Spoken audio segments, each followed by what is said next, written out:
Je suis Anchimoke Edouard, deuxième du nom, puisque je porte le nom de mon grand-père.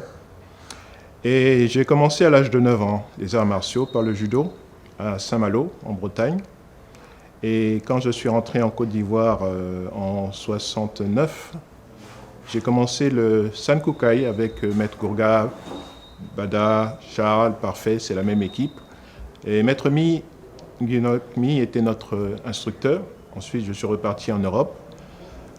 Il y a eu le Shotokai, il y a eu le Shorinji Kempo, et tout ça m'a amené à la découverte de la discipline que je pratique aujourd'hui, qui est le Yosekan Budo, dans ses différents aspects, Aikido, Kobudo et Karaté, toute une dynamique. Permettez-moi d'abord d'honorer 3 personnes qui ont fait de moi ce que je suis aujourd'hui. D'abord mon père, Jean-Baptiste Moquet, mon oncle, Maître Guérandou Ndiaye, qui était la première ceinture noire africaine. C'est grâce à lui et à cause de lui que j'ai pratiqué le judo. Et particulièrement mon Maître Hiromu Shitsuki, dont je suis le représentant en Afrique, qui m'honore non seulement de son amitié, mais de sa confiance. Pourquoi j'ai accueilli ce stage aujourd'hui? Parce que il faut transmettre aux générations qui suivent les dépôts que nous avons.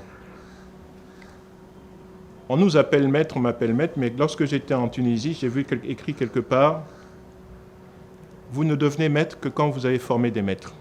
Et quand je vois tous ceux qui sont réunis ici aujourd'hui, je peux dire que la mission est presque achevée. On peut passer le flambeau et être tranquille. Juste venir de temps en temps pour donner des conseils. Mais l'essentiel, nous avons de très bons experts. Il y a Maître Apollos, Maître Bailly, Patrice, Maître Koné, Maître Kader et bien d'autres, Maître Guessan qui est là aussi. Et quand je vois cette génération, parce que j'ai quand même formé plus de 10 générations de ceintures noires, et je continue encore à en former dans plusieurs pays d'Afrique, quand je vois tout ça, je peux dire que nous n'avons pas vécu inutile. Ce que je souhaite à travers cette pratique, c'est que chacun développe d'abord la maîtrise de lui-même. La solidarité, parce que vous voyez qu'on est tous solidaires, quelles que soient les disciplines. L'échange, le respect de l'autre. Mais avant le respect de l'autre, il faut avoir le respect de soi-même. C'est-à-dire qu'il y a des choses que vous ne pouvez pas faire, des choses que vous ne devez pas faire, et des choses que vous devez faire, surtout montrer l'exemple. Dans la pratique des arts martiaux, ce que je prône, c'est l'excellence. Ce n'est pas vaincre les adversaires, les frapper, non. Le seul adversaire que nous avons dans la pratique des arts martiaux, c'est nous-mêmes et nos défauts. Quand nous vainquons nos défauts, nous devenons meilleurs. Et nous cherchons toujours, à travers la pratique des arts martiaux, à être une meilleure version de nous-mêmes, pour être au plus haut niveau de nos potentialités, de manière à servir en toutes circonstances et dans tous les temps. Certains se demandent, quand ils me voient passer, mais est-ce qu'ils pratiquent les arts martiaux? Non, c'est la non-violence. À partir d'un certain degré, vous n'avez plus à travailler à l'extérieur. Et c'est là où je viens à l'autre versant de la vie qu'on appelle les arts martiaux internes, où nous développons un aspect de cette spiritualité des arts martiaux qui est l'énergie interne, qui permet de mieux maîtriser ses émotions, d'améliorer sa santé. Avant, on disait des techniques de longue vie. Moi, je dirais des techniques de santé. Donc voilà seulement le petit message que je délivre à tous ceux qui m'écoutent. Les arts martiaux, c'est une voie d'éveil. Et c'est ce que, par mon exemple, mon humble exemple, j'essaie de montrer à ceux qui viennent à moi et à ceux à qui j'enseigne. Alors vous savez, à partir du 6e dan, on doit préparer une thèse et faire des katas, c'est-à-dire créer des katas. Que ce soit les katas sans armes ou katas avec armes. C'est comme une thèse, c'est comme un mémoire. Sans rentrer dans les détails, je voudrais dire que c'est au-delà du 6e.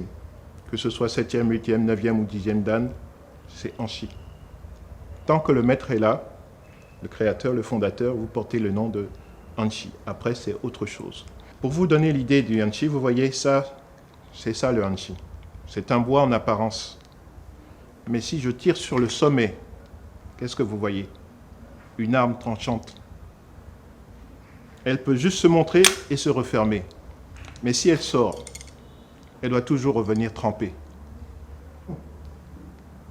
Voilà le sens d'Yanshi. Vous voyez pourquoi il reste toujours tranquille et discret. Merci. Il ne s'agit pas de savoir comment se battre. Il faut protéger sa sphère de sécurité. Donc, vous faites attention à vos sensations corporelles. Quand vous avez votre sphère de sécurité, voilà, je suis là.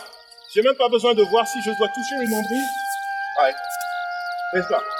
Je n'ai pas besoin de voir. C'est ma sphère de sécurité qui va toucher. Et vous savez que le nombril est un point particulier. Donc, la première notion, c'est la sphère de sécurité. La deuxième notion, c'est la distance qui m'attrape. Vous pouvez faire une sortie interne ou une sortie externe. Je vais montrer les deux. Sortie interne, là, dégagement. Et ensuite, maintenant, la réponse doit toujours être proportionnelle à l'attaque. Si vous attrapez, vous n'avez pas besoin de briser la nuque. Il faut toujours montrer à son adversaire que vous êtes inaccessible pour lui. Dans ma philosophie, vous devez lui montrer qu'il est inaccessible pour lui. Voilà. C'est fini.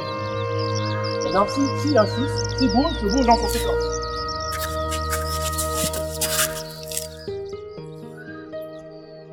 Voilà.